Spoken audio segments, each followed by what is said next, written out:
Good morning, everybody. Next day on the van build, and a lot of material back here. I'm not going to remove the house heater as well as battery boxes. Too much exterior trim, too much plumbing running around, too much drainage there for tanks. So what I want to do is get a very neat, plus this is a I've never seen any evidence of water intrusion or anything here. What I'm going to do is, of course, do as much waterproofing and rust proofing as possible. Get a nice clean line down this rib here, and then cut in down here and box into the corner there. So this will be the next big cut. We'll have one corner piece to be fit in there. That's a no traffic area. This is going to be one of the supports of the bed. Will rest on there. So right now I'm just cleaning things up, squaring it up, and then I'll make my measurements and do the next cut. The second large sheet has now been placed in. This was not the worst fitting, not the worst job in the world, but you have to be good to use a what's called a a compass or a scribe to be able to transfer these cutouts over to the wood. You can see there's a whole series of ribs that have to be honored and lots of cutouts in here, but I'm very pleased with the fit that I have on that. So all right, I'm happy. Okay, been in and out on the coach all day. Got some more paneling fitted in here, the marine plywood. Don't have a ton of materials here, so I had to use my big cuts where I could. Working with two sheets here. Like I say, that one fit really well over there on that side. I've got this all fit over here. I'll fill this in with some filler and things. I'm going to double stack this. We did get some nice Luan material, which was all that was originally on the coach. So we're actually adding a second layer here. So I still have one more panel to do on the side, but I think the fit is good. Has to go underneath this area. I'm not going to work out. I'm going to work on. I'm going to frame out a bed here using what supports are available. It's going to be challenging. And over here, there is one more big section. We have to undo the ground strapping, and I have to get in here and fit this last. I saved the last big piece because under the dinette I'd like a continuous run of wood there. So there it is. I think it's coming along pretty good. All right, getting ready to do the last measure out for the last cut here. Marshall, we had a heck of a time removing that ground strapping down there, didn't I? I'll show you guys in a minute down there. The whole coach has to be grounded, and it's grounded through this hole right here with a couple of these ground straps that go right onto the chassis. And those bolts mean business that are holding that down. So, but this has to be raised off the floor so I'm able to do my my layout for the cuts here. So I'll show you down below where it's actually ground strapped here. And this is important. It's an important part of the dynamics of the electrical system, is to be able to, and you'll see up there where these two, you can see the two bolts right there. That's where the two ground straps go on. So, okay, and then they feed right up through that hole. So what will happen, we'll use the same through chassis fitting, but we'll go ahead and drill from the bottom through the two layers of wood when that's complete, and we'll shoot that right back down and seal it and reground the coach. All right, whew, nothing's ever easy. All right, Marshall, the last cut is down here, and the methodology I use is just take very careful measurements do your rough cut, and then come in and just you know, scribe that or visually just get these so that you can get as good a fit as possible. I know you were talking about Mr. X likes to use cardboard template. In a camper van, especially Class B camper van, there's a lot of different things that come into the sidewall, a lot of different shapes and curves.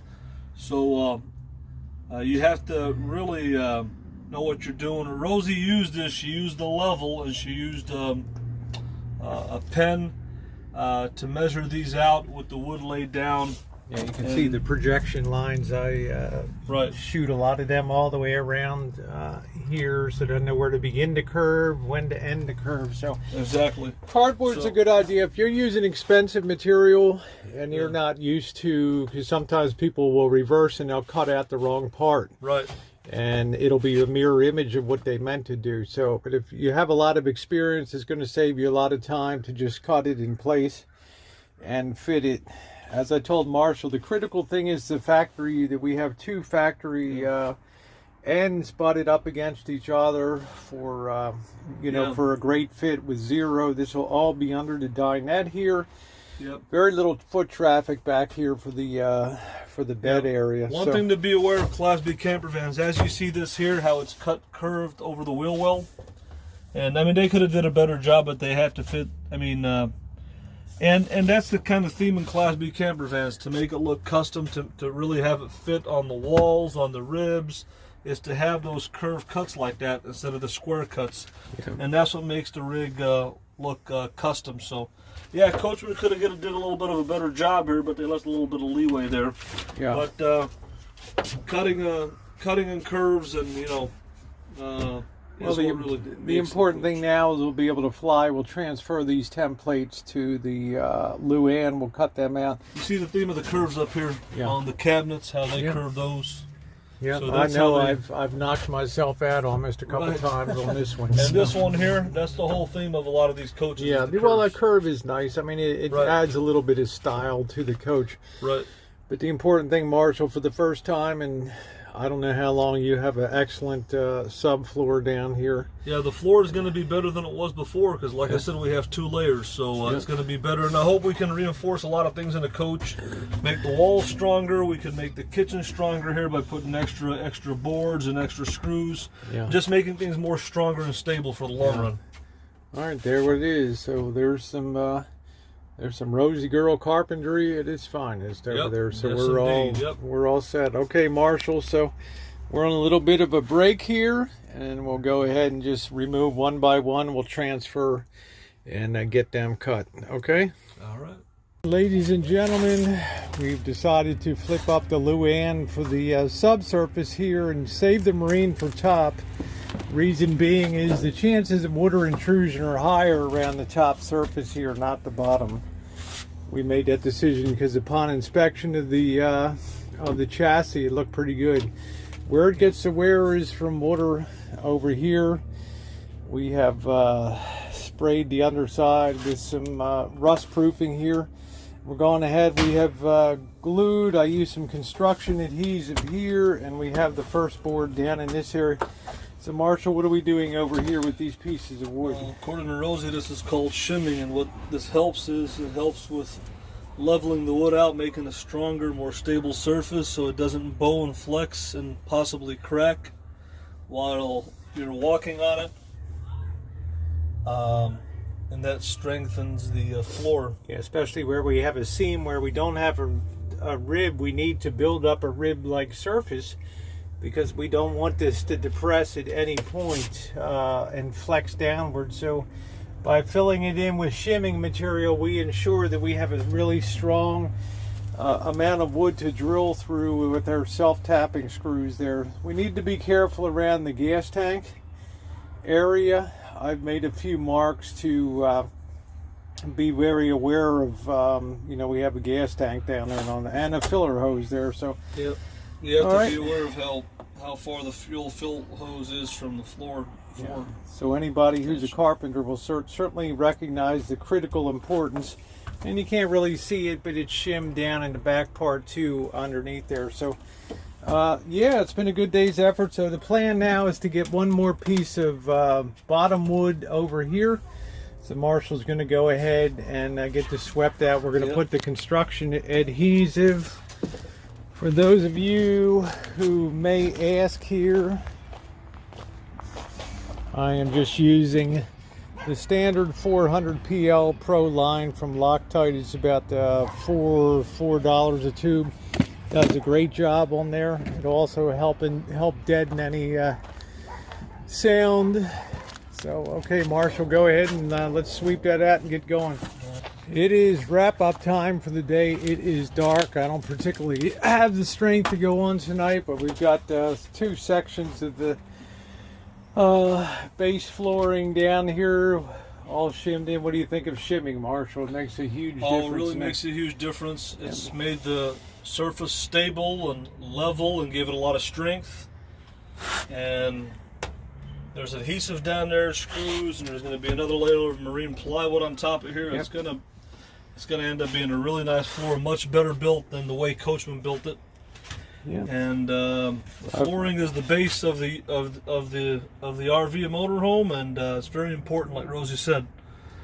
So what do we need to do tomorrow? We need to do some more. It's too dark. I'm having a hard time seeing. We need to do some more screw down in this area. The area where the shimming was done is amazing on the flooring. We have more back flooring to put in here. Yep. And always feel for gaps and depressions if you're going to join, especially 2 pieces of sheet goods that don't have ribbing there to screw down on. You have to create a firm base underneath of that. Yep. With the shims. So I'm pretty happy. You can see we snapped our chalk lines and then went ahead and did our screw down points. We have to make sure to stay out of the valleys because that bows the wood down. If we the shims are cheap, a very cheap alternative, and they do a lot. They really do a lot. For anybody that's building a motorhome van, those are key. I never even knew about that. Yeah, they're a carpenter's best friend is shims, because you need everything level, all your measurements. You always want to have taken off level. So I'm happy. It doesn't look like progress, but I feel quite confident tomorrow that all the flooring will be down. I have some other shimming to do around the edges, but I'm really happy the way that things are coming out. So there it is. That's the wrap up. So thanks for being with us for part 12. Night, guys. Part 12 of restoring the Lisa Marie. All right. Thumbs up or appreciated.